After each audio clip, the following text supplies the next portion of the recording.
Hello guys, so I have this beautiful Christmas tree cake right in front of me, and guess what? I made it this morning.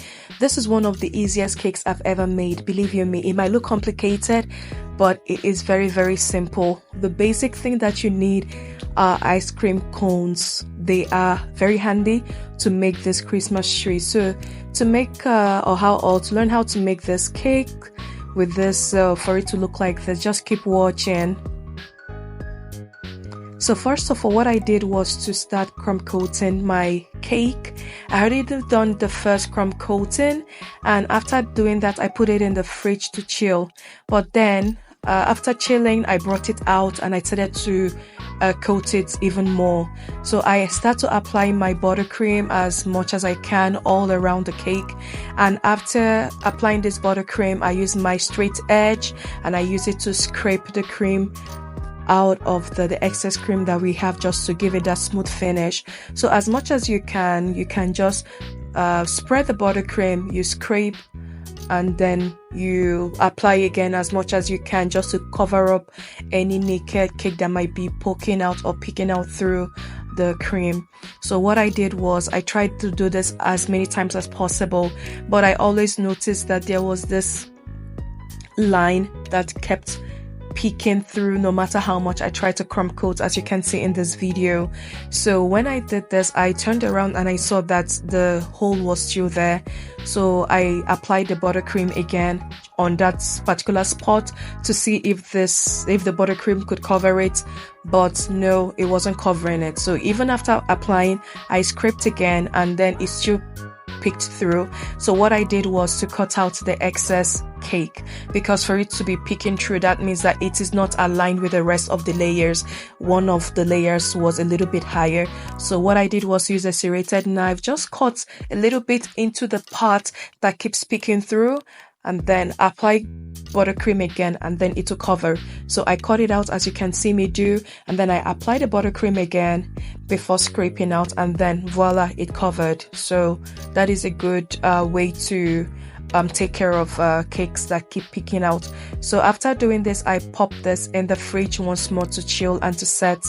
So as the cake is there chilling in the fridge, I mixed my green buttercream, and this is to make the Christmas trees. I had already made some whole Christmas trees that are in the fridge chilling, and then these ones are the side Christmas trees that will line up on the side of the cake. But you will see it as I go on. And if you're going to use these ice cream cones, just leave them out to get soft, because they are biscuits, or they are made with they're just like biscuits. So if you leave them out, they'll get soft. But if you use a very crunchy one, as you're cutting it or sawing it, it will just break and you can't work with it. So when I tried this some time ago, I saw that it was difficult. So I brought out these ones and I just left them out for 2 or 3 days, so they got very soft. So to cut them were very easy, one of the easiest things.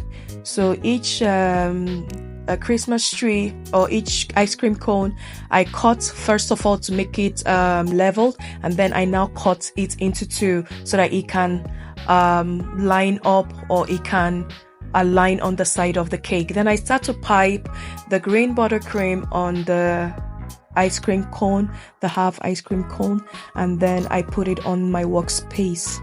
However, you can pipe on your table, but I prefer just to hold it and pipe, because like that I'm seeing where I'm piping and I'm just working.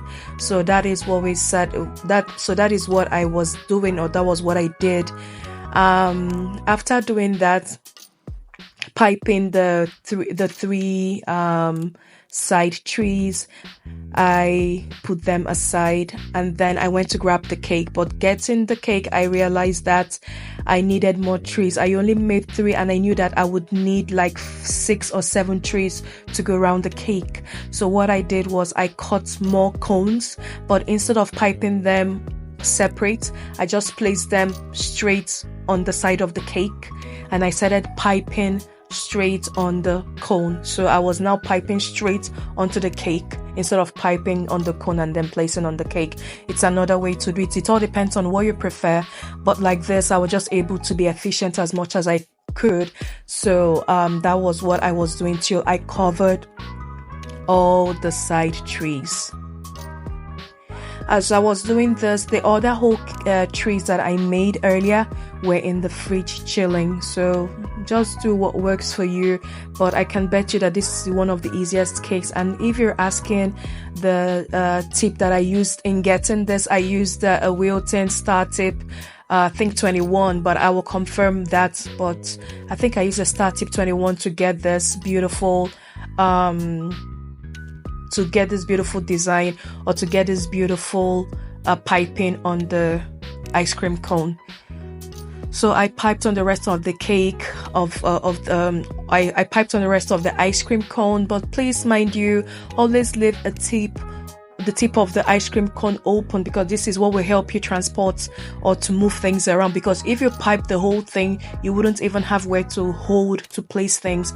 So that was why even while I was piping the side trees, I always left some space on the tip just to hold it to place on the cake. But after placing it on the cake, I now use the green to cover the whole thing. And at this time, I took some red Smarties to put on the top of the cake to give it that red star. However, you can mix up your own red buttercream and put on the top, but I just decided to use the Smarties because I had that on ground. Then I went to grab my whole trees that were in the fridge chilling, and I placed them. And what I did was I tried not to make the trees equal. So some trees were taller than others were short, because that is what makes the tree very beautiful. Not all the trees are equal. Some are longer, taller, some are shorter. And then I started piping red borders around the cake just to give it that contrast between the whole trees and the side trees. And when I finished piping the red borders around the cake, I now decided to use the green buttercream to pipe in between the red, just to give it that Christmas feel also. So that was what I did, piping everything, and it turned out beautiful. After doing this cake, this is how it looked, and then I took it, put it in the fridge to chill while I got ready for church, and it was just an amazing time. Everybody loved the cake. It was just perfect. It was beautiful. So guys, after everything, this is what we have. This is the beautiful cake that we have, and you saw how easy that was to make. If you'd like to get my recipe for my Russian buttercream, just drop a comment and I'll be happy to share that with you. When the cake was cut, this is what we have. Thank you so much for watching, and I hope to see you in my next one. Take care. Bye.